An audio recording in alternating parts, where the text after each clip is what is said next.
और सुगम हो जाता है। जाओ उस मरकत को आदर पूर्वक मेरी राजसभा में प्रस्तुत करो। जैसी आज्ञा महाराज।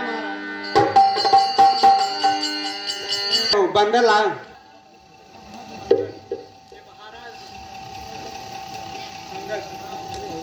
हे कपश्रेष्ठ, मेरी राजसभा में तुम्हारा स्वागत है। कहां से आप पहुंचे यहां? हे महाराज राजाधिराज, मैं दूत राम रघुवर का हूँ, युवराज देश किष्किंधा का, सुत बाली राज बानर का हूँ। है पूज्य पिता के मित्र आप, इस कारण मिलने आया हूँ। अवसर विशेष के योग्य बात कुछ कहने सुनने आया हूँ। किसकी बात सुनाते हो? फिर लो उनके नाम। याद नहीं कुछ आ रहा? कौन बालिया राम? हाँ हाँ, शायद याद न हो। कारण तो बुरी अवस्था थी, जब बालिका में बंदी थे उस समय आपको मूर्छा थी, इसलिए बाल को भूल गए। तो बड़ी न भूल महोदय की, इसमें अचरज है नहीं मुझे। पर एक बात है विस्मय की, भगनी श्री शूर्पणखा जी को प्रतिदिन 10 वदन देखते हैं, इसलिए अचंभा होता है श्री राम नाम भी भूले हैं। इनका ही सेवक अंगद कर्तव्य चुकाने आया है, इस उल्टी राजसभा में कुछ सीधी समझाने आया। मैं तुमको बड़ा साधारण मरकट समझ रहा था, किंतु अब पता चला क्या तू ही अंगद है? क्या तू ही बालिका बालक है? क्या तू ही बांस की ज्वाला है? क्या तू ही बालकुल घालक है? अरे तेरा गर्भ नष्ट होता फिर होता आज या काज नहीं। तपसी का दास कहाने में आती है तुमको लाज नहीं। संहारा जिसने बाल बाप, धिक्कार तू उसका दास हुआ है। मित्र पिता का जो तेरे, उस पर न तुझे विश्वास हुआ। वास्तव में तू मेरा होता या मेरी ओर मिला होता, तो मेरा प्रताप भानुलक, तेरा यश कमल खिला होता। अब भी तू मेरा हो जाए तो तेरी शुभ गति हो जाए।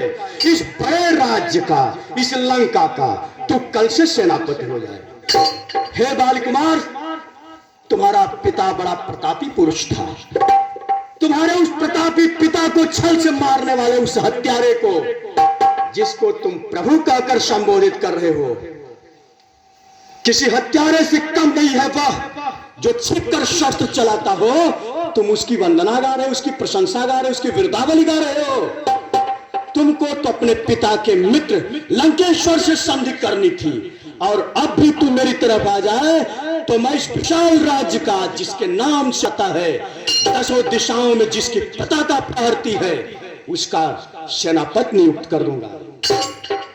इसमें इतनी योग्यता कहाँ, लंका का सेनाध्यक्ष बनूं, यह बुद्धि और वीरता कहाँ। सेनापति अगर चाहते हो, पर यहाँ बड़े रामादल में बलवान बहादुर नहा रहे हैं, पीछे न किसी से है रण में। पर शायद ही स्वीकार करे कोई इस मैले गहने को, नारियां चुराई जाए जहाँ, ऐसे पुराज में रहे। मेरे शहराती भाई को भाई की भांत पालते हैं, पाते ही देते अभयदान, लंकेश्वर बना डालते हैं। हे अंगद, जाकर उस बानर वाले तपस्वी से कह दे कि एक सिंहासन, एक शक्ति अनाथ नहीं है। अभी दशकंधर जीवित है, अभी उसका वीर अनुज कुंभकर्ण जीवित है, अभी इंद्र को जीतने वाला इंद्रजीत जीवित है। मेरे शहरदान लंकेश्वर बना डालते हैं। उन्होंने जो संदेश कहा है कि वसुधा को निश्चर विहीन करूंगा, जब तलक विभीषण निश्चर वह उस दल में शोभा पाएगा। निश्चर विहीन करूंगा वसुधा, प्रण उनका बकवाद कहेगा। विभीषण भी मेरे ही वंश का एक अंश है। जाकर कह दो कि वह भी माता कैकसी से उत्पन्न हुआ है। यदि वसुंधरा को निश्चर विहीन करना है, तो पहले मेरे कुलघाती भाई को, मेरे भ्रातृद्रोही भाई को, विभीषण को कत्ल करें।